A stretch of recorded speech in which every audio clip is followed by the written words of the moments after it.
Saludos a todos detrás de la cámara y bienvenidos otra vez a este rinconcito donde usted y yo hablamos de todo un poco y de cualquier cosa. Comencemos, que hoy hablaré hasta por los codos.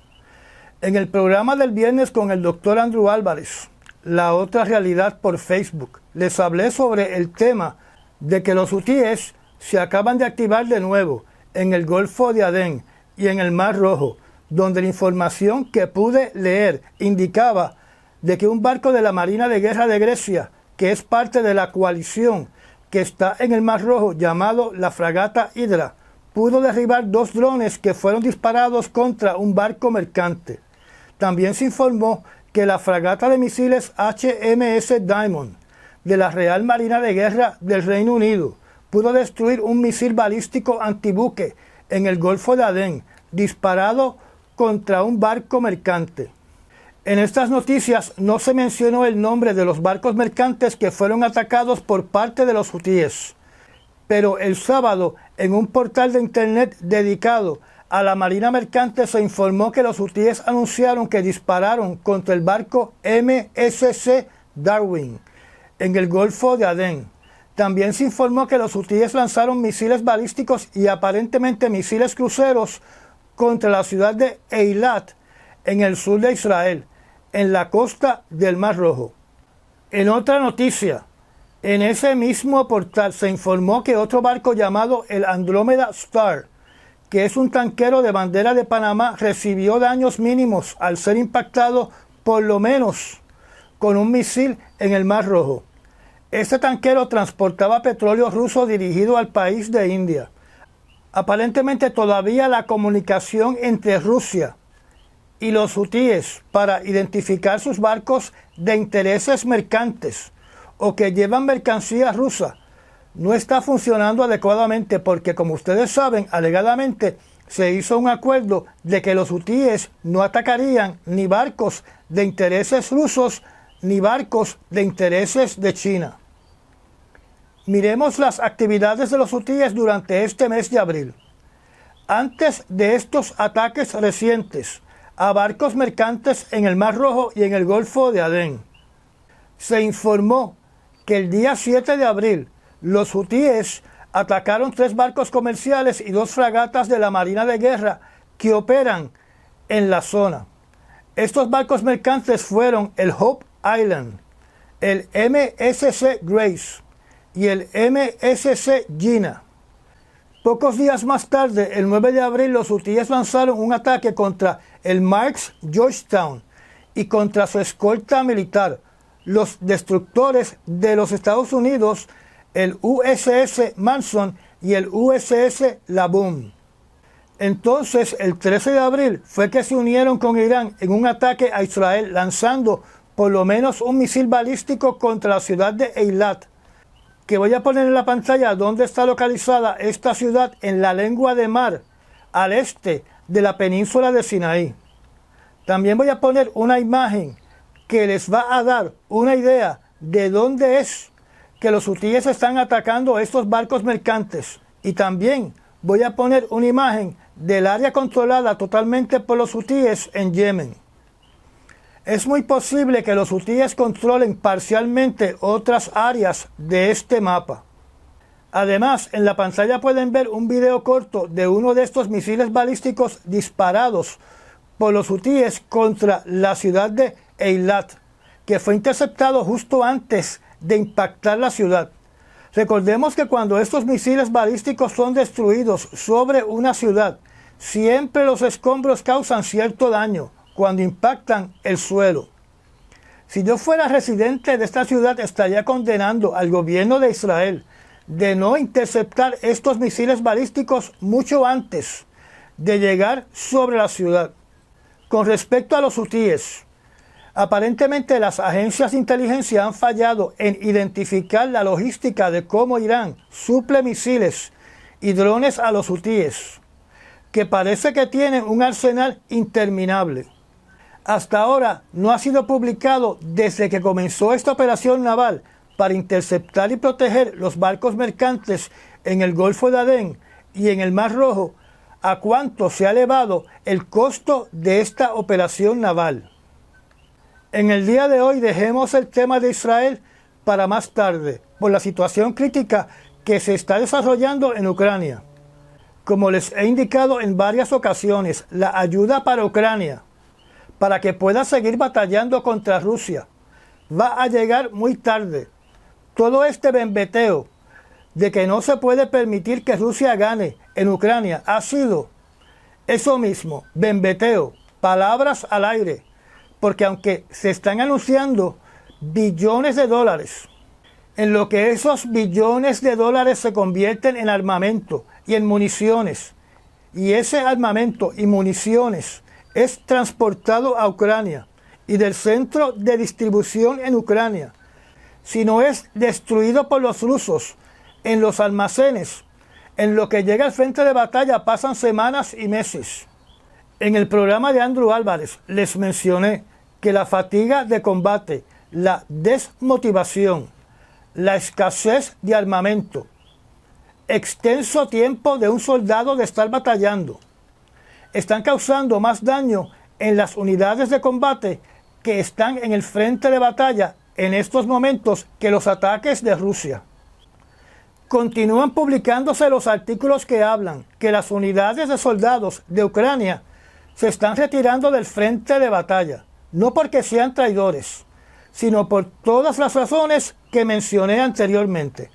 Muchos de esos soldados han estado batallando desde febrero del año 2022.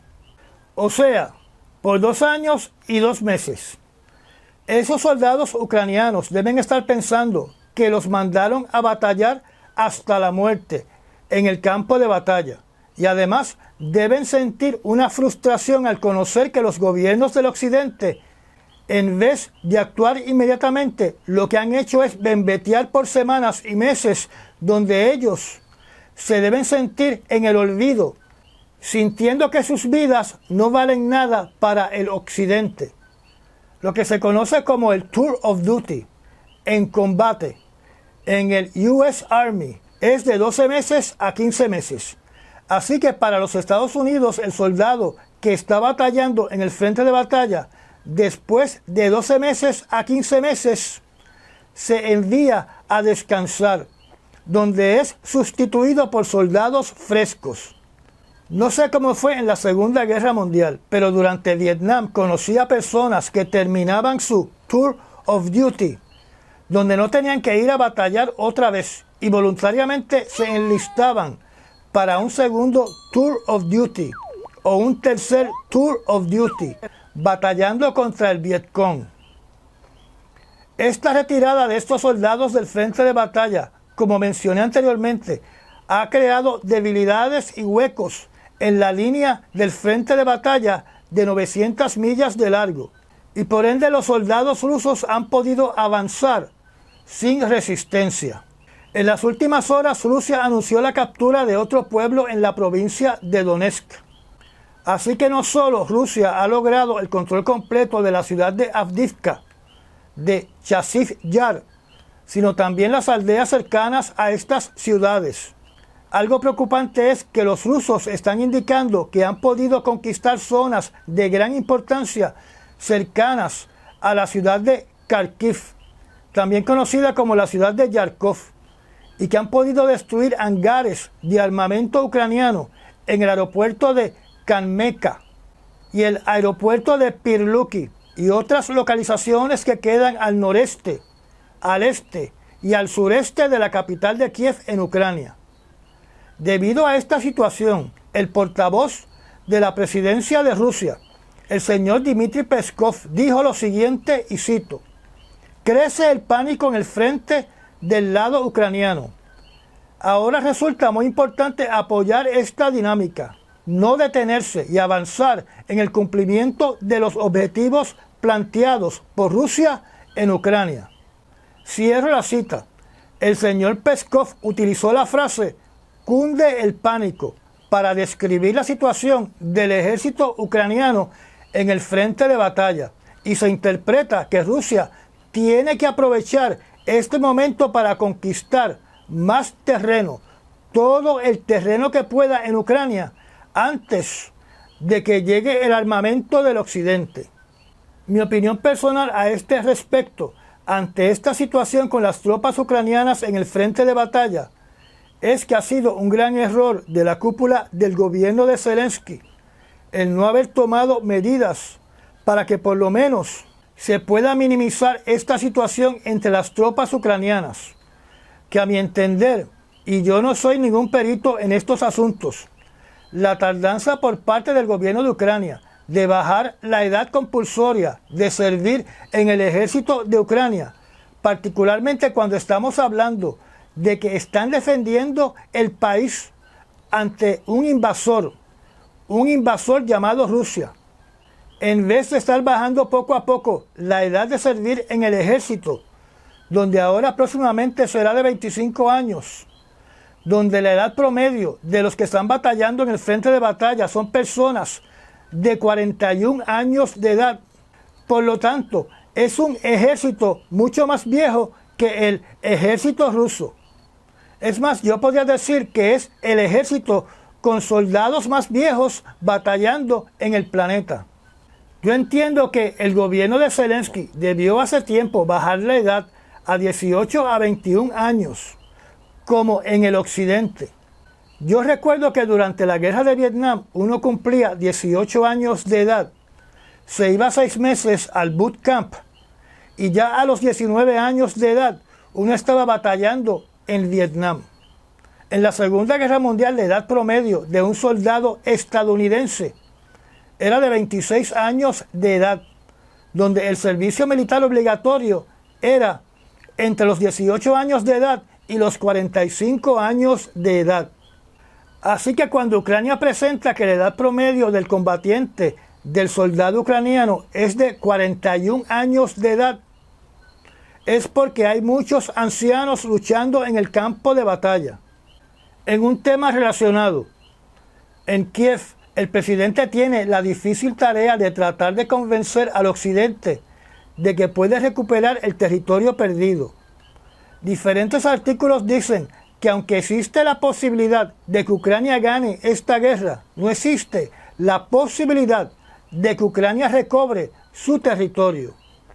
Los rusos han continuado su campaña incesante de dejar a oscuras el país de Ucrania, atacando varias instalaciones energéticas en 3 regiones de Ucrania y además atacando a 4 centrales de generación termoeléctrica.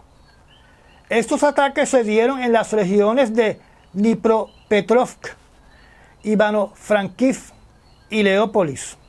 Los rusos también indicaron que destruyeron unas vías de tren utilizadas para el transporte de equipo militar por parte del occidente en el oeste de Ucrania. Además, atacaron blancos en la ciudad costera de Mykolaiv, dejando un hotel incendiado. Los rusos justificaron este ataque diciendo que estaban atacando un centro de ensamblaje de drones marinos y el hotel era el lugar donde dormían alegados mercenarios de habla inglesa. Mientras tanto, en Ucrania, las fuerzas armadas de ese país, por órdenes de la cúpula del ejército, en vez de estar bombardeando las tropas rusas dentro del país, en el frente de batalla, continúan su campaña atacando refinerías dentro de Rusia, donde en el día de ayer, en un ataque utilizando drones, se impactó una refinería en la zona de Krasnodar, donde dicha refinería ha tenido que suspender parcialmente sus operaciones. Según las noticias, esta refinería fue impactada por 10 drones ucranianos y no se reportaron muertos ni heridos. La paralización de esta refinería es para poder inspeccionar si hay daños ocultos causados por este ataque, o sea, daños que no se pueden identificar a simple vista. Una noticia que me llamó la atención indica que este viernes 2 hospitales en la capital de Kiev, en Ucrania, tuvieron que ser desalojados después que por lo menos un alto oficial de inteligencia de Belarus indicara que habían soldados ucranianos operando en dichos hospitales, usando a los niños como escudo, lo que generó inmediatamente temores de un posible ataque a dichas instalaciones. La alerta apareció en un video en redes sociales donde el jefe de la KGB de la República de Belarus, el señor Iván Tertel, alegó que estos dos hospitales tenían soldados ucranianos en su interior. O sea, que en este video el jefe de la KGB de la República de Belarus acusó a Ucrania de utilizar estos dos hospitales como un centro de comando oculto dentro de la capital de Kiev. Y por eso los dos hospitales fueron desalojados inmediatamente, porque se interpretó de que el jefe de la KGB de Belarus estaba catalogando estos hospitales como blancos legítimos para ser destruidos. Uno de estos dos hospitales es un hospital infantil. El Servicio de Seguridad de Ucrania y el alcalde de la capital condenaron este mensaje por parte de Iván Tertel, calificando este mensaje de ser parte de una operación psicológica, de ser mentira, de ser una provocación del enemigo, de ser un pretexto para un ataque contra una infraestructura social crítica de la capital de Kiev. En otras noticias, como les indiqué en las noticias anteriores, el gobierno de Ucrania está haciendo un llamado para que regresen al país toda persona que esté en edad militar para batallar contra Rusia y para proteger la patria, donde algunos países como Polonia indicaron que iban a ayudar a Ucrania deportando a estos ciudadanos ucranianos. Yo solo puedo pensar de que si uno tiene refugiados hábiles para batallar de un país que está siendo invadido por un enemigo, si estos refugiados no quieren batallar por su patria, mucho menos cuando se naturalicen, van a pelear por el país que les provee refugio. Así que Polonia, que es un país que está en la mirilla de Rusia, si alguna vez entra en un conflicto bélico con Rusia, estos ucranianos, estos refugiados de Ucrania, serán un lastre porque no van a luchar con Polonia para defender a Polonia. Creo que ustedes entienden la idea de este planteamiento. Relacionado a esta guerra en Ucrania, se informó que el presidente Biden firmó un proyecto de ley durante esta semana que le permite al gobierno de los Estados Unidos utilizar todos los bienes rusos confiscados para ser utilizados en beneficio del gobierno de Ucrania. Esto significa que Ucrania podría tener acceso a 5 billones de dólares que están en estos momentos depositados en bancos de los Estados Unidos. También se informó que España, que estaba en el grupo de Polonia y Grecia, que indicaron que no le iban a transferir baterías de misiles Patriot a Ucrania, España acaba de reconsiderar su postura anunciando que va a enviar por lo menos una batería de misiles Patriot a la capital de Ucrania. Se alega que estos sistemas Patriot van a llegar a Ucrania en un lapso de 4 días. También España indicó que estará enviando municiones de diferentes tipos, medicinas y envases o kits de primeros auxilios que se utilizan en el frente de batalla. Además, en un futuro cercano se estarán enviando metralletas ligeras, metralletas pesadas, camiones, vehículos blindados, armamento antiblindados y cañones de artillería. Estados Unidos también informó que iba a enviarle en carácter de emergencia baterías Patriot a Ucrania. Durante esta semana también se informó que el ministro de Agricultura de Ucrania tuvo que prestar una fianza de más de $1 millón para estar en la libre comunidad, ya que ha sido acusado en un esquema de corrupción gubernamental que involucra la compra de terrenos agrícolas por más de $7 millones de forma fraudulenta. Este acto de corrupción gubernamental se une a las acusaciones anteriores de corrupción contra oficiales del gobierno de Ucrania que se han lucrado con negociaciones fraudulentas que raspan en traición desde que comenzó esta guerra.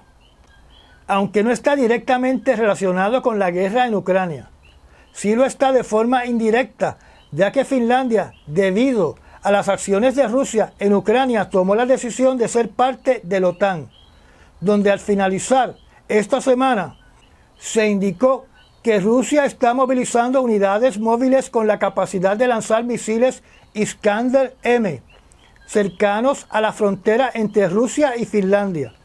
Esta es una movida que uno de los generales de Finlandia, llamado Ora Aho, calificó como ridícula, ya que Rusia, al mover estas unidades cercanas a la frontera de Finlandia, lo único que está logrando es convirtiéndolas en un blanco más fácil, por su cercanía a Finlandia, donde no era necesario moverlas a la frontera con Finlandia, porque debido a su alcance desde San Petersburgo, donde estaban localizadas, podían impactar cualquier blanco en Finlandia. Así que esta movilización, que fue una amenaza que Rusia publicó hace meses atrás, cuando Finlandia mostró su interés en ser parte de la OTAN, ya se cumplió. En aquel entonces la amenaza de Rusia naturalmente estaba encaminada para causar terror en la población de Finlandia, que por lo que pudimos ver, los finlandeses no se amedrentaron y apoyaron al gobierno en su gestión de ser parte de la OTAN. Esta movilización debe tener el mismo propósito de causar miedo y terror en la población de Finlandia. Se alega que estos misiles Iskander tienen la capacidad de transportar una bomba atómica en el rango de 5 a 50 kilotones. O sea, desde una tercera parte de Hiroshima hasta un poco más de 3 veces Hiroshima. Como les mencioné anteriormente, Polonia mostró su interés en tener armamento nuclear de la OTAN, o sea, armamento nuclear de los Estados Unidos dentro de su territorio nacional, al igual que Holanda, que Bélgica, Italia, Alemania y Turquía, donde Rusia, a través de su vocal María Zakharova, indicó que la localización de estas bombas en Polonia sería blanco militar legítimo. Recuerden que cuando utilizo la palabra Turquía, me refiero a Turquía, ya que en verano del año 2022 Erdogan le cambió el nombre a su país, al nombre que tenía cuando se hizo soberano a principios del siglo XX. Como ustedes saben, Rusia ha localizado en la República de Belarus unidades móviles de estos misiles Iskander-M y también modificó varios aviones de la Fuerza Aérea de Belarus para transportar bombas atómicas. En el caso de los Estados Unidos, miembro de la OTAN, esta nación tiene almacenadas 90 bombas atómicas en Italia y Turquía, más 20 bombas atómicas en Bélgica y Holanda. Este armamento nuclear consiste de bombas tipo B-61-12, que son bombas de gravedad. O sea, que tienen que ser sacadas de un búnker de almacenamiento, llevadas a un avión, montarlas en el fuselaje del avión, donde dicho avión tiene que despegar y tiene que volar al blanco designado, y por ende es una forma lenta de conducir un ataque nuclear, comparada a un misil que llega en segundos o minutos a su blanco. La imagen que ven en la pantalla en estos momentos contiene la localización de esas bombas de gravedad nucleares, modelo B-61. Se dice que algunas de estas bombas están en lo que se llama Hair Trigger Status, o en estado de pelo de gatillo, para ser utilizadas inmediatamente. Así que tal vez hay aviones con sus bombas atómicas ya instaladas. Asociado a este tema, debido a que Putin ha cancelado todos los tratados nucleares entre los Estados Unidos y Rusia, incluyendo el llamado New START, y localizó misiles nucleares en la República de Belarus, no hay ningún tratado que le impida a los Estados Unidos localizar misiles nucleares en bases de la OTAN en Europa. Al igual que China, en estos momentos Rusia no está obligada por ningún tratado que regule el armamento nuclear. Es fácil imaginarse que a Rusia le conviene que gane Trump en las elecciones de noviembre del año 2024, para que Trump cumpla con su postura de cesar todas las ayudas a Ucrania y de retirarse de la OTAN, porque una vez Estados Unidos se retire de la OTAN, todo este armamento nuclear sería retirado de Europa, dándole a Rusia una enorme ventaja estratégica sobre los países europeos, donde tendrían que contemplar la idea de comenzar a construir, de comenzar a desarrollar sus propios programas nucleares, porque ni Francia ni Inglaterra comparten sus armas nucleares. Otra noticia que podría estar relacionada a la guerra en Ucrania es la siguiente. Estados Unidos acaba de comprar 81 aviones soviéticos que aparentemente son los modelos MiG-31, MiG-27, MiG-29 y los Su-24. Se desconoce la razón de esta compra y se desconoce si Rusia la va a paralizar, ya que el vendedor es Kazajistán y Kazajistán es un aliado de Rusia. Se especula que estos aviones, que fueron comprados por un precio promedio de $20,000 cada uno, son para desmantelar y utilizar sus piezas para reparar los aviones del mismo modelo que tiene Ucrania. Así que, a falta de poder obtener piezas de repuesto directamente desde Rusia, entonces Estados Unidos opta por comprar estos aviones para extraer las piezas que necesita. Supongo que entre estos aviones el más valioso es el MiG-31, que era un avión capaz de volar a una velocidad máxima de 3,2 la velocidad del sonido y llegar a una altura de 82,000 pies. Así que era un avión excepcional. Dejando atrás a Ucrania, hablemos sobre Israel.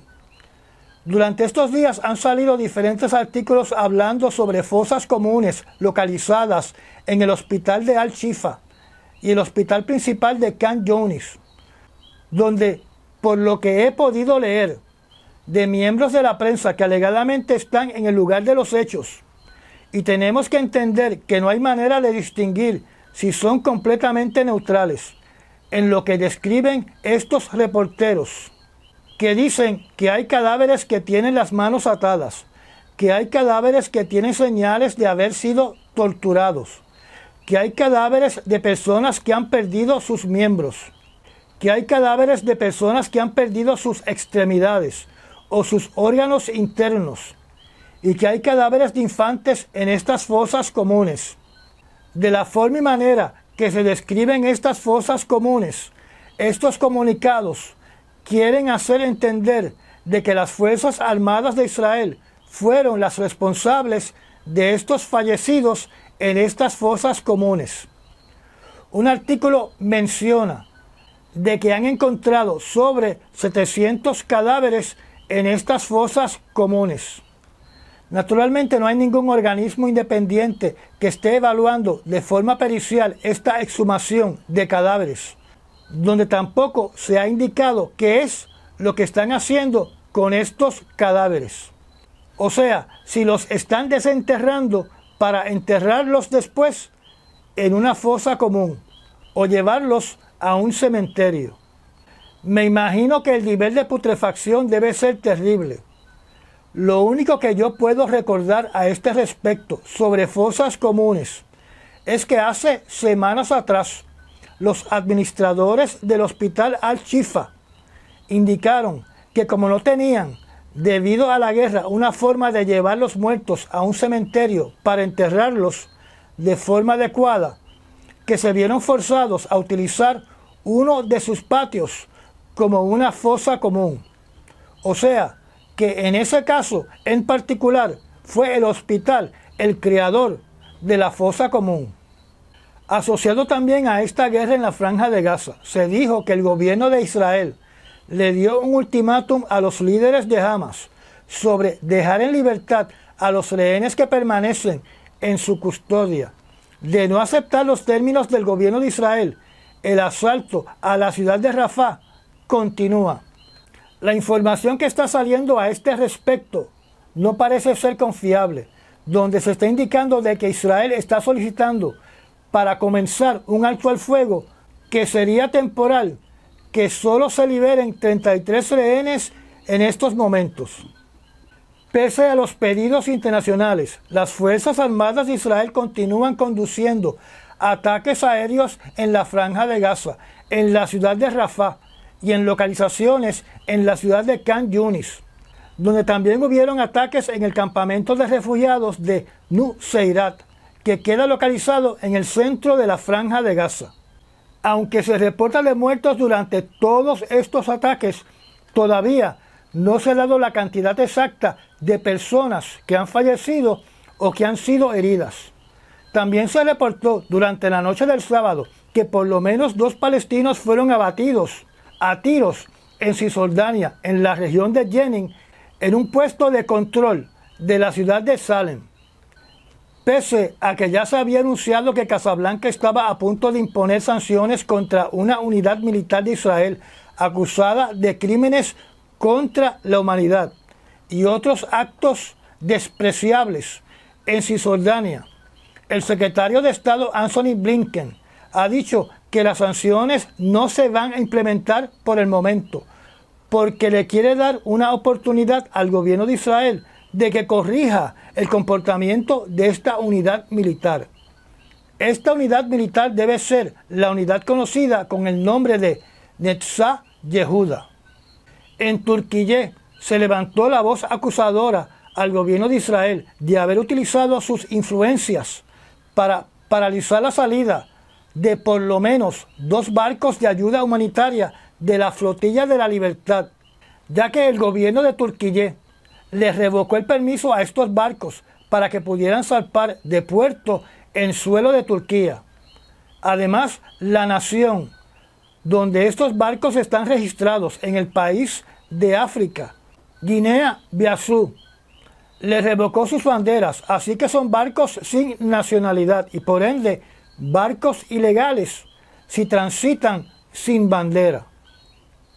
Otra noticia relacionada a la Franja de Gaza es que Hamas acaba de amenazar a las Fuerzas Armadas del Reino Unido, diciéndoles que ningún soldado británico puede pisar territorio de la Franja de Gaza. Si eso ocurre, se van a convertir en blanco de los militantes de Hamas. En esta amenaza, Hamas indicó que ningún soldado de un país exterior puede tocar suelo de la Franja de Gaza.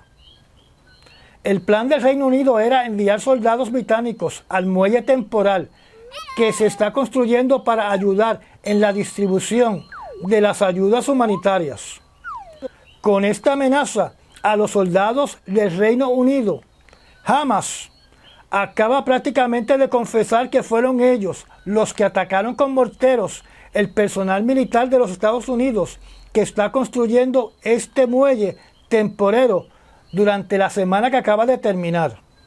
También tenemos que comunicarles a ustedes sobre otra amenaza que fue publicada esta semana en un artículo publicado por el medio noticioso Newsweek, donde se informa que un oficial del gobierno de Irán dijo de que su país tiene la capacidad de construir una bomba nuclear en pocos días, elevando las tensiones que hay en estos momentos en el Oriente Medio.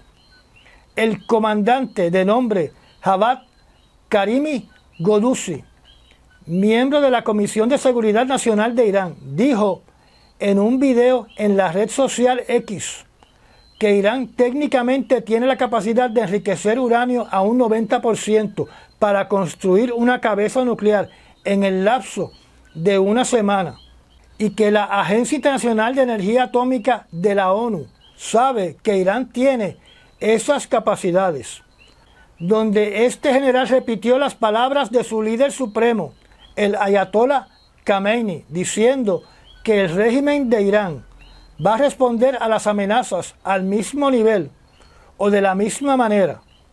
O sea, insinuando de que si Israel dispara una bomba atómica contra Irán, Irán a su vez lanzará una bomba atómica a Israel. Además dijo que si Estados Unidos y la Unión Europea no se arrodillan, lo voy a repetir, si Estados Unidos y la Unión Europea no se arrodillan frente a las demandas y las exigencias del régimen de Irán, no solo Irán tendrá armas nucleares, sino que también aumentará la distancia a las que llegan sus misiles balísticos para que puedan impactar cualquier blanco en Europa. Ahora viajemos al Mar Caribe. Al finalizar esta semana ocurrió lo que se había estado esperando por semanas, después que se había dicho que la Junta Gobernadora del país de Haití iba a ser seleccionada en 48 horas, donde en realidad se tardaron unas semanas, unas largas semanas. Así que la Junta de Gobierno de Haití, que también tiene el nombre de Consejo de Transición, asumió el poder para gobernar ese país el jueves de esta semana, donde como parte de la ceremonia de juramentación de esta junta, el primer ministro Ariel Henry renunció a su cargo. Como ustedes saben, se supone que esta junta establezca la ley y el orden, un ambiente de seguridad que ponga fin a la violencia de las pandillas que han causado caos y miseria en el país de Haití. El ministro de Finanzas llamado Michael Patrick Boisvert tendrá la función de primer ministro interino del país, en lo que se pueden llevar a cabo elecciones para tener un primer ministro electo. De lo que se desprende de las redes sociales, el líder más poderoso de estas gangas, llamado Barbecue, le ordenó a sus gangueros que indiscriminadamente comiencen a quemar casas y residencias en Haití. Por otro lado, el líder de Kenia anunció que está listo para mandar un grupo de policías para poner ley y orden en Haití. Sobre esto recordemos dos cosas.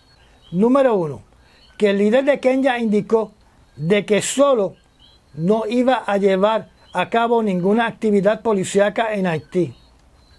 Número dos, que la Corte Suprema de Kenia dictaminó que el envío de esos oficiales policíacos al país de Haití era anticonstitucional, o sea, que la Constitución no le da dicho poder al líder de Kenia.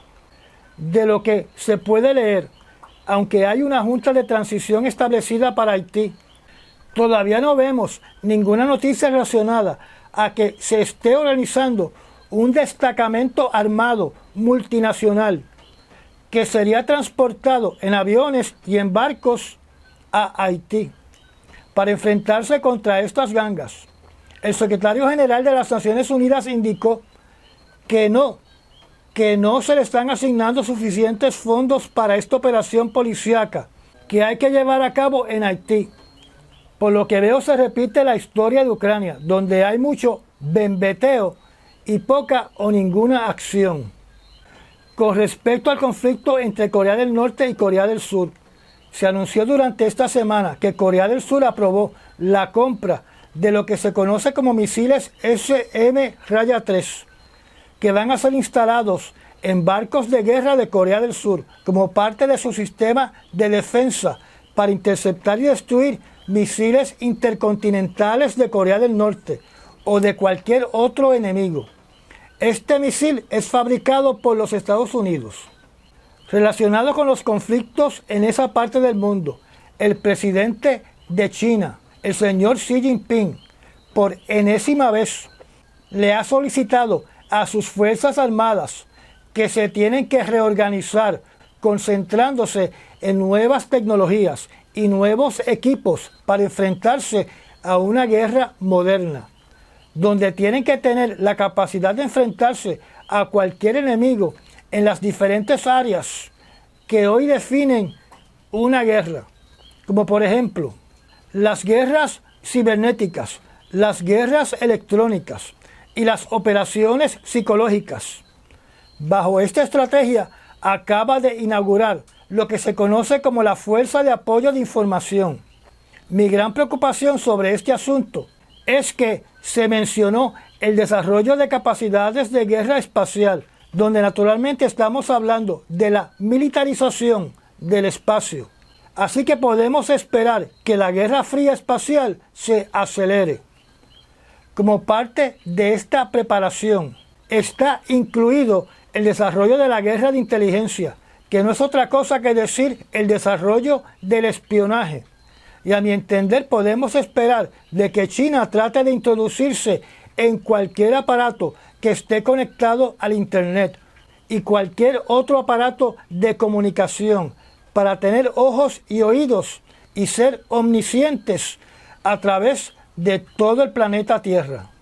Así que pensando como los locos, yo podría decir que cualquier cosa que usted compre de China o de una compañía controlada por el Partido Comunista de China podría tener hipotéticamente algún artefacto de espionaje escondido en su interior. Porque Xi Jinping acaba de comenzar una guerra de espionaje. En noticias relacionadas a los armamentos, se publicó una información relacionada a que Francia y Alemania van a desarrollar de forma conjunta el tanque más avanzado europeo. Esto, a mi entender, naturalmente me llama la atención porque estamos hablando que los enemigos que se enfrentaron en la Primera Guerra Mundial y que se enfrentaron en la Segunda Guerra Mundial, hoy, en el año 2024, van a echar a un lado y se van a olvidar del pasado para cooperar en el desarrollo de este tipo de armamento. Siempre hay una guerra que hace obsoleto algún tipo de armamento. Y por lo que hemos podido ver en Ucrania, un poderoso tanque puede ser destruido por un mosquito llamado cuadcóptero. Y debido a que los tanques se han convertido en artefactos de guerra obsoletos y féretros móviles para su tripulación, a mi entender, la agencia de Estados Unidos llamada DARPA, encargada de todo armamento nuevo, le estará dando menos prioridad a tanques pesados de batalla. Hasta los tanques Abrams de los Estados Unidos han tenido que ser retirados del frente de batalla en Ucrania por ser tan vulnerables a estos drones. Por último, en Alemania, la devoción por Adolfo Hitler continúa, donde se están llevando a cabo operativos y redadas a escala nacional con el fin de detener a los miembros de una organización de ultraderecha conocida como la Unión Patriótica, que se considera como una organización terrorista, y otra organización llamada los Ciudadanos del Reich. Se acusa a esta organización de estar planificando un golpe de Estado en Alemania, y durante estas redadas se informa que se confiscaron 150.000 balas y 382 armas de fuego. Según la fuente de noticias alemana llamada DW, los seguidores de estos grupos suman a más de 20.000 ciudadanos de Alemania, donde 1.000 de ellos son extremistas peligrosos. Este grupo no reconoce el orden establecido después de la Segunda Guerra Mundial, ni reconoce la autoridad de la República Federal de Alemania como sucesora del gobierno que existió bajo Adolfo Hitler. También creen que Alemania tiene que ser homogénea, libre de todo extranjero, o sea, Alemania para alemanes. Mientras todo esto pasa en el mundo, los jovencitos solamente piensan en que le van a cerrar a TikTok. Y ya llegamos al final de esta charla. Gracias a los patrocinadores y a las personas que me han dado un Super Thanks. Suscríbase y apriete la campanita. Recomiende este canal. Y nos vemos en el próximo análisis noticioso. Hasta mañana.